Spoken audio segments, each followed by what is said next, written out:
Welcome to PeaceFlow Time Traveler's Journal, where quiet stories drift through the folds of time. Whether you're here to remember, dream, or rest, you're always arriving right on time. Let's begin. A love story buried in the garden. Isadora first found a garden in 1882.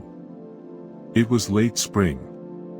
The kind of day where the sunlight feels soft, like it knows not to press too hard.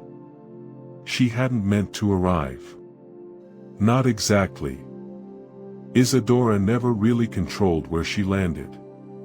Only when spring was her season. Her gift, or curse, seemed tied to it. As the first crocuses bloomed, she would find herself waking up somewhere else. Sometime else. And every time, the garden was there. Not always the same. In one year, it was wild and blooming with foxglove and climbing roses. In another, it was quiet and neat, with trimmed hedges and gravel paths.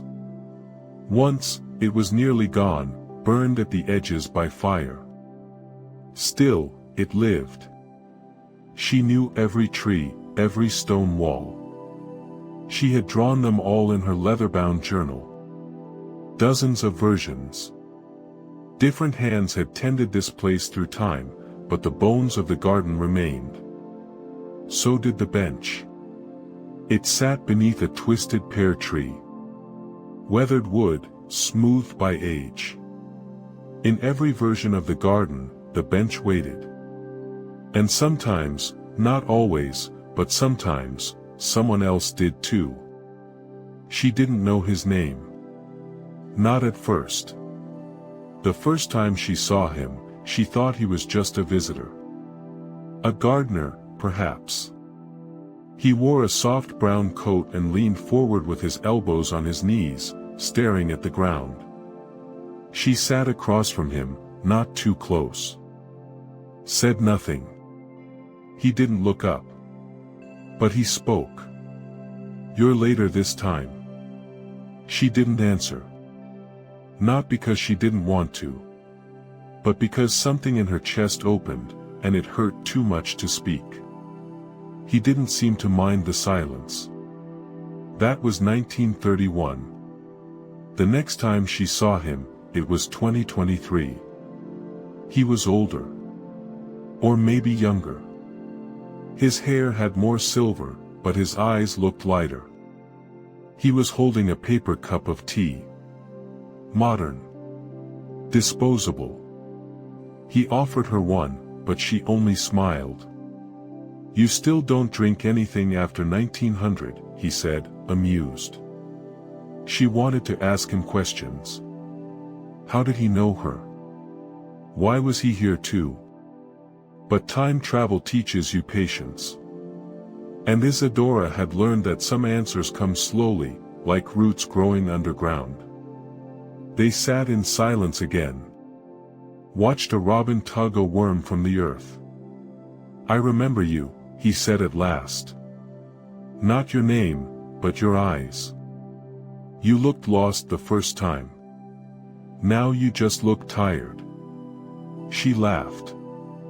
Softly. That was the first time she touched his hand. Not much.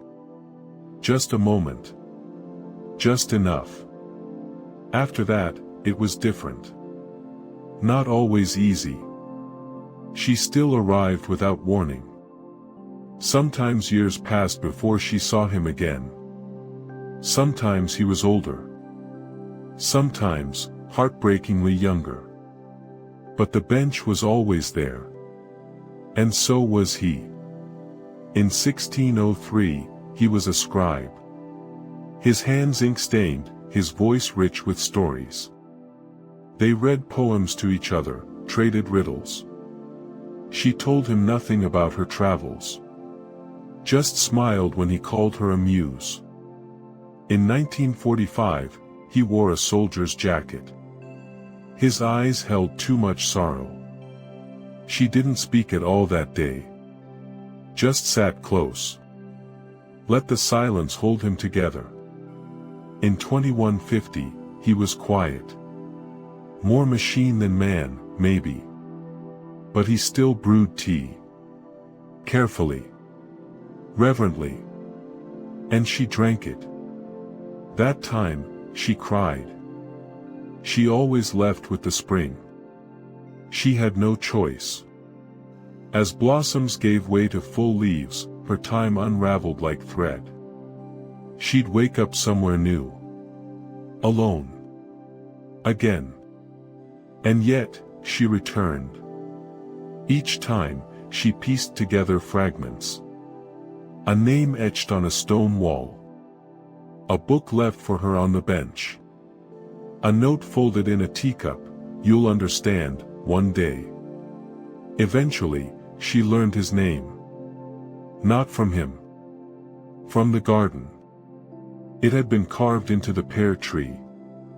Elias. It made her breath catch. Not from surprise. From knowing.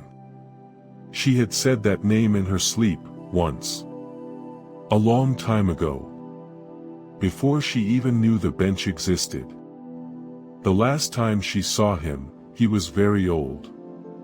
It was spring, but the garden felt different. Slower. Quieter. Elias was waiting. Wrapped in a thick coat, scarf tucked around his neck. His hands trembled as he poured tea. "This might be my last spring," he said gently. "At least, here." Isadora sat beside him. Took the cup. Held his hand.